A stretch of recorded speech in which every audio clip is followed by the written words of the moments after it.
Hello बच्चों, आज हम पढ़ेंगे अपना second lesson the power of determination, मतलब दृढ़ निश्चय की शक्ति।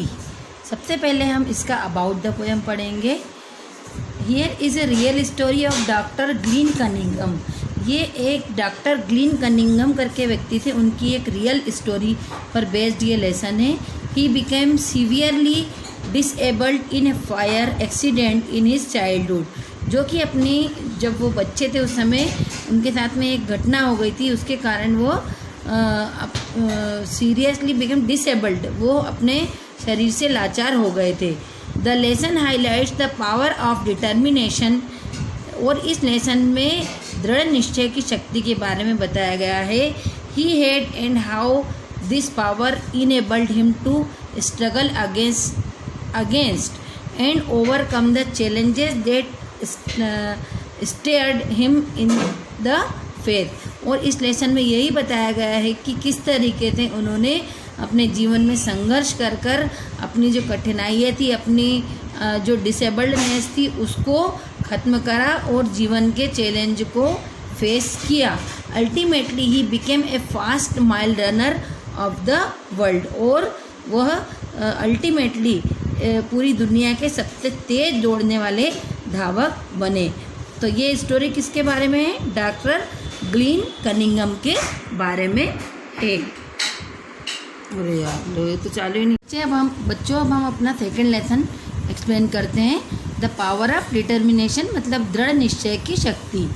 The little country school house was heated by an old fashion pot bellied coal stove.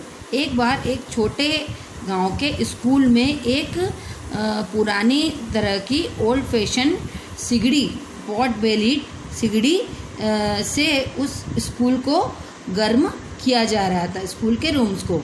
A little boy had the job of coming to school early each day to start the fire and warm the room before his teacher and his classmates arrive. एक बच्चे की यह जिम्मेदारी थी कि वह रोज़ school खुलने के पहले आएगा और वहाँ पर जो फायर के द्वारा, सिगड़ी के जलाकर फायर के द्वारा रूम को गर्म करेगा, इससे पहले कि उसके शिक्षक और बच्चे स्कूल में आएँ। One morning they arrive to find the school house was engulfed in flames. एक सुबह जब शिक्षक और बच्चे स्कूल पहुँचे तो उन्होंने क्या देखा कि पूरा स्कूल आग की लपटों से घिरा हुआ है। They dragged the unconscious little boy out of the flaming building more dead and alive. तब वो उस बच्चे को जो रोज़ आकर स्कूल के रूम को गर्म करता था सिगड़ी जलाकर, उसको बाहर घसीट कर लेके आए, जो कि बुरी तरह अचेत अवस्था में था और बिल्कुल ही खराब स्थिति उसकी थी जलने के कारण। He had major burns over the lower half of his body and was taken to the nearby country hospital। उसके जो शरीर का निचला हिस्सा था वो बुरी तरह जल गया था और उसको पास ही के अस्पताल में इलाज के लिए ले जाया गया। From his bed, the dreadfully burned, semi-conscious little boy faintly heard the doctor talking to his mother. जब वो अचेत अवस्था में हॉस्पिटल में लेटा हुआ था तब उसने डॉक्टर को उसकी माँ से ये कहते हुए सुना। The doctor told his mother that her son would surely die which was for the best. Doctor उसकी माँ से कह रहा था कि आपका लड़का अगर मर जाता तो अच्छा होता। Really for the terrible fire had devastated the lower half his body, क्योंकि उसके शरीर का जो निचला हिस्सा है वो पूरी तरह से जल चुका है। मतलब उसकी स्थिति इतनी ख़राब थी कि डॉक्टर का काम होता है कि वो कभी किसी के मरने के लिए वो नहीं बोलता, हमेशा हर व्यक्ति को बचाने की ही बात करता है। तो ये डॉक्टर जबकि इसके लिए क्या बोल रहा था कि उसकी स्थिति बहुत ही ख़राब है और इससे तो उसको मर जाना चाहिए था। From his bed, the dreadfully burned semi-unconscious, but the brave boy didn't want to die. लेकिन वो जो बहादुर बच्चा था वो मरना नहीं चाहता था. He made up his mind that he would survive. और उसने यह निश्चय कर लिया कि वह जीवित रहेगा. Somehow, to the amazement of the physician, he did survive. चाहे डॉक्टर कुछ भी कहे, लेकिन वह अवश्य जीवित रहेगा. When the moral danger was past, he again heard the doctor and his mother speaking quietly. जब अगले तो कुछ दिनों बाद वापस उसने सुना कि उसकी मदर और डॉक्टर आपस में बात कर रहे थे.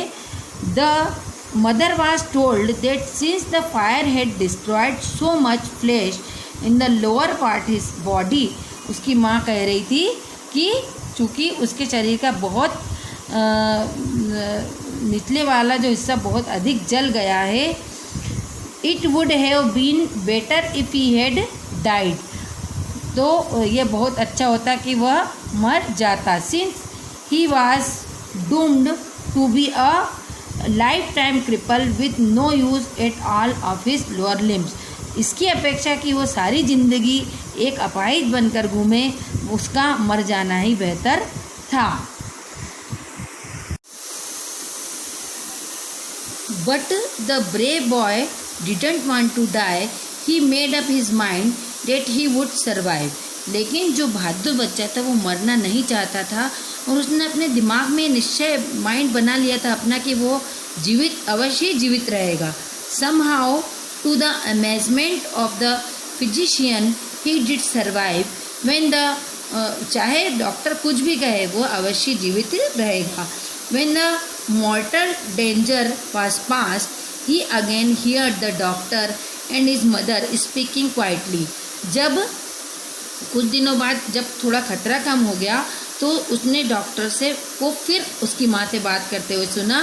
The mother was told, doctor कह रहा था मदर से, that since the fire had destroyed so much flesh in the lower part of his body, चूँकि उसकी जो शरीर का निचला हिस्सा आग के द्वारा बुरी तरह जल चुका है, it would have been better if he had died.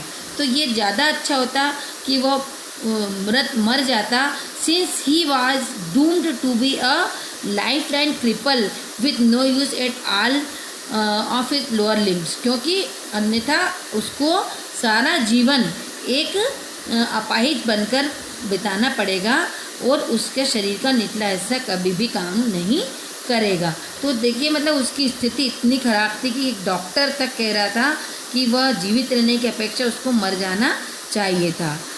Once more the brave boy made up his mind. लेकिन एक बार फिर से उस बहादुर बच्चे ने अपने दिमाग में अपने माइंड में निश्चय किया he would not be cripple. वो कभी भी लूला लंगड़ा होकर नहीं रहेगा. क्रिपल मतलब ऐसा व्यक्ति जो चल फिर नहीं सकता है. He would walk but unfortunate, और वह अवश्य ही चलेगा. But unfortunately from the waist down he had no motor ability. लेकिन उसकी बदकिस्मती ये थी कि उसका जो निचला हिस्सा था उसमें कोई भी मतलब हरकत नहीं थी, कोई भी मतलब वो सुन्न हो गया था उसके शरीर का निचला हिस्सा. His thin legs just dangled there all but lifeless. और उसके जो पैर थे वो बिल्कुल ही पतले से थे और ऐसा लगता था उनमें जान ही नहीं है. Ultimately he was released from the hospital. कुछ दिनों बाद उसकी हॉस्पिटल से छुट्टी हो गई. Every day his mother would massage his little legs. और उसकी माँ प्रतिदिन उसके पैरों में क्या करती थी, मसाज करती थी. But there was no feeling, no control, nothing. लेकिन उसके पैरों में कोई भी फीलिंग नहीं थी, जान नहीं थी, न ही कोई कंट्रोल था, nothing. Yet his determination that he would walk was as strong as ever. लेकिन उसका ये दृढ़ निश्चय, डिटर्मिनेशन दृढ़ निश्चय कि वह एक दिन चलेगा और अवश्य चलेगा, ये और भी पक्का हो गया. when he wasn't in bed, he was confined to a wheelchair. जब वह बिस्तर पे नहीं होता था तो वो काय पे होता था, एक व्हील चेयर पे होता था। One sunny day his mother wheeled him out into the yard to get some fresh air. एक दिन उसकी माँ उसको बाहर बगीचे में घुमाने के लिए ले गई, ताज़ी हवा के लिए। This day instead of sitting there he threw himself from the chair. उस दिन उसने क्या करा, अपने आप को कुर्सी में बैठे रहने की अपेक्षा कुर्सी से गिरा लिया खुद को। ही pulled himself across the grass dragging his legs behind him. और वो घास में अपने आप को घिसटाने लगा, अपने आप को घिसट घिसट के वो आगे बढ़ने लगा। Dragging his leg behind him, और अपने पैरों को खींच खींच के आगे बढ़ने लगा। He worked his way to the white picket fence bordering their lot. और वह वहाँ पे जो फेंसिंग लगी हुई थी उसके पकड़ पकड़ के वो आगे बढ़ने लगा। विथ ग्रेट एफर्ट, उसने बहुत कोशिश करके वो आगे बढ़ने लगा, प्रयास करने लगा। He raised himself up the fence, और उसने अपने आप को धीरे धीरे पकड़ पकड़ कर फेंस से पकड़ कर अपने आप को खड़ा हो गया वो। Then stake by stake he began dragging himself, और वो धीरे धीरे अपने आप को खींचने लगा। Along the fence resolved that he would walk, और जब वो फेंस से अपने आप को घिस घिस के आगे बढ़ रहा था, पकड़ पकड़ के आगे बढ़ रहा था, तो उसने निश्चय कर लिया था कि वो ज़रूर चलेगा। He started to do this every day until he wore a smooth path all around the yard beside the fence. और वो इस तरीके से रोज करने लगा ये प्रैक्टिस, अपने आप को घिस घिस के चलने की।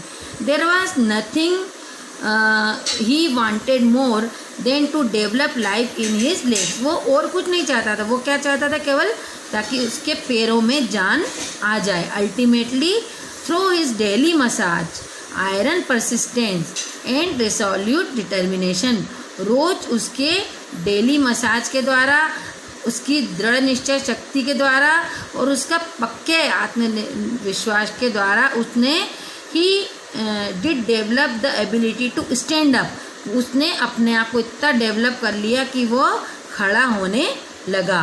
Then to walk haltingly, then to walk by himself and then to run. और वह धीरे धीरे चलने लगा, फिर थोड़ा सा और तेज चलने लगा, और धीरे धीरे वो क्या करने लगा, दौड़ लगाने लगा। He began to walk to school, वह स्कूल तक जाने लगा। Then run to school, school की तरफ दौड़ने लगा। And run for the sheer joy of running, और फिर तेज़ी से दौड़ने लगा। Later in college he made the track team, और कॉलेज में जाकर उसने जो दौड़ लगाने वाली टीम होती है वो उसमें हिस्सा लेने लगा और दौड़ लगा। Still later in Madison Square Garden, और फिर जो मेडिसन स्क्वायर गार्डन है, this young man who was not expected to survive, वह व्यक्ति जिसका जीवित रहने की भी आशा नहीं थी। Who would surely never walk, जो कि कभी हम सोच भी नहीं सकते थे कि वो चल सकेगा, क्योंकि स्वयं डॉक्टर ने ही उसको मरने की बात कही थी कि वो मर जाए तो ज़्यादा अच्छा है। Who would never hope to run, जिसकी दौड़ने की कभी भी आशा नहीं थी। This determined young man doctor Glenn Cunningham, और वह दृढ़ निश्चय करने वाला व्यक्ति कौन था, doctor Glenn Cunningham. Run the world's fast mile, जो कि देश का, दुनिया का सबसे तेज़ दौड़ने वाला धावक बना, जिसका क्या नाम था, डॉक्टर ग्लीन कनिंगम।